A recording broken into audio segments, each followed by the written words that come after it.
to increasing health care costs. The current legislation that has been enacted primarily deals with ensuring that everyone has health care insurance. It does not deal with containing or decreasing the cost of this insurance. What do you think needs to be done to stem the increasing costs of health care?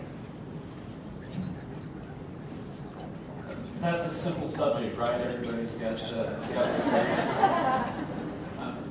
we need to recognize that there's a difference between health care, which I think in this country we enjoy the best of, and health insurance, which is how we pay for it. And I'm actually on record against the bill. Some people like to use the term Obamacare, but we have got to have real reforms with regard to health care and health insurance, how you pay for it. And what that means is transparency. We need to have real tort reform.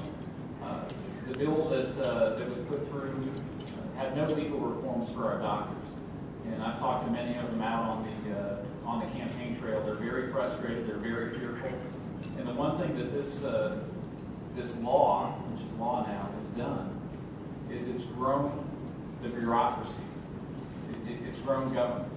And people see that their care is going to be rationed. And we're seeing it right here in New Mexico, right off the bat. We're seeing our Blue Cross Blue Shield rates increase. And they're not waiting around. They're gonna raise the rates ahead of time. So we've got to make some real changes. I'll do my best to do that.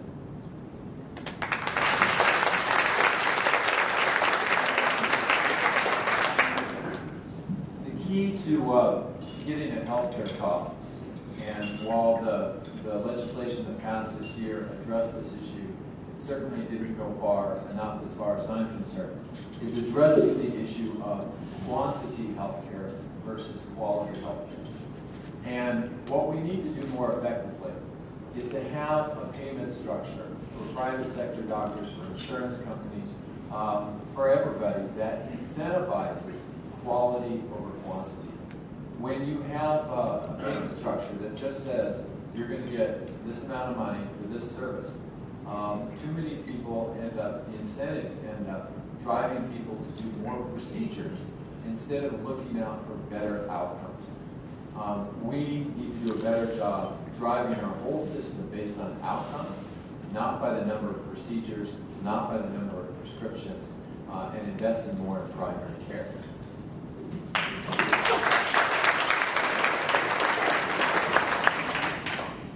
Yeah, this health care bill is going to make it very difficult for small businesses, despite what those who supported it say.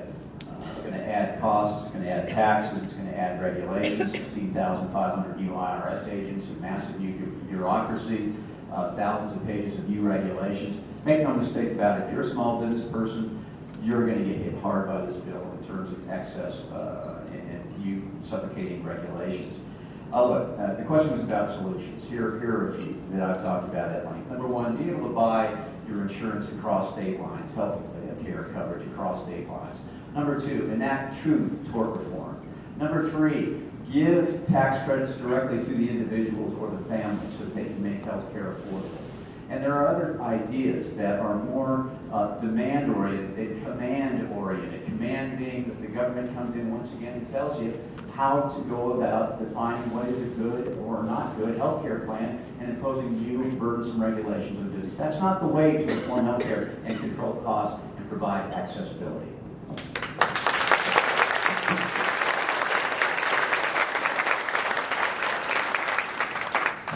Good job on that, and they're really hanging in here with us on the seconds and the minutes. Good job. I'm going to take executive privilege for a moment to say that I'm a serial entrepreneur, and I'm in a human resources firm in Oklahoma City. We just got our evaluation, so to speak, from Blue Cross Blue Shield, and our rates just went up 20%. So we don't have any claims in the office. Pretty clean. Pretty healthy folks here, but about a 20% increase anyway. So we just hope we can continue to provide health insurance for our employees. Second question on health care goes to Mr. Borrella. Disregarding where you stand on the health care reform bill passed by Congress this year. It contains several pay-fors or revenue-producing provisions, and I'd like to ask you about one of those.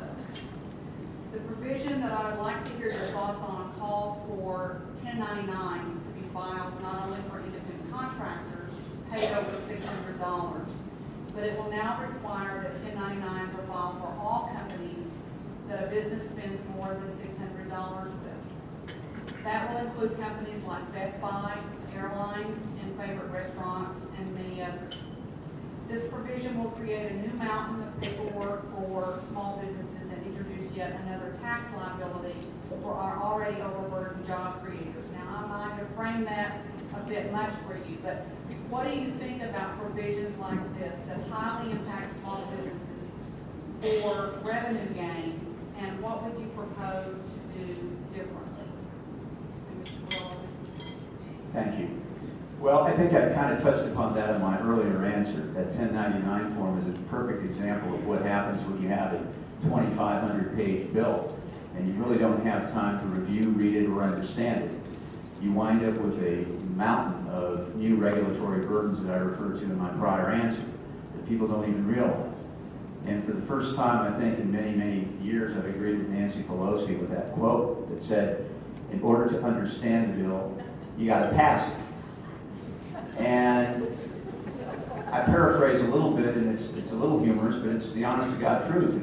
I tried plowing through that 2,500-page morass of a bill, and every other section in it was appended by saying, and is otherwise provided by regulations promulgated by the Secretary or Commissioner, in this case, the Commissioner of the IRS.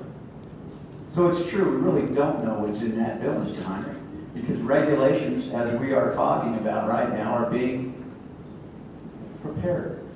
We have no clue how it's going to impact small business.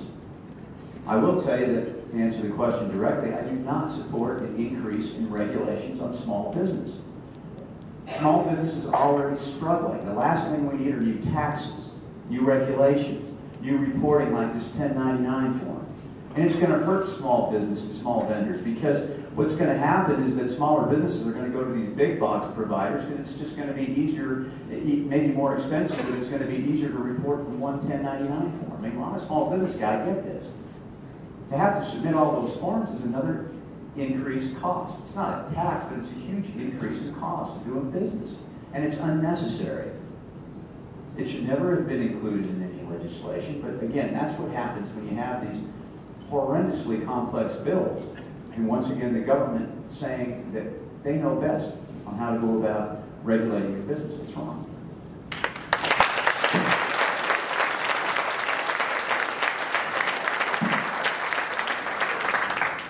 Let me cover a couple of things that folks have mentioned about what the healthcare reform means for small businesses and for businesses in general here in New Mexico.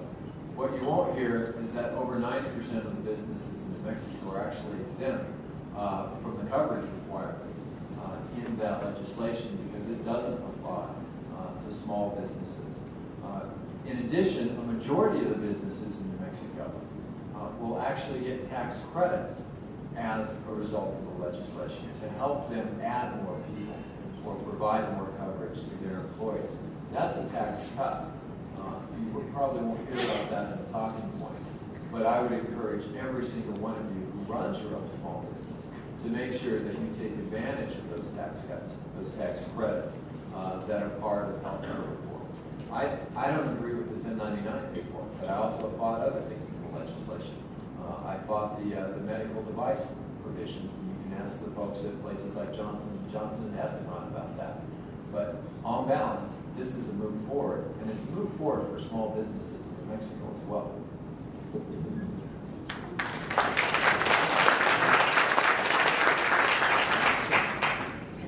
I'm a small business owner, and I don't like the bill. And I think a number of you out in the room have that same uncertainty with what's going on.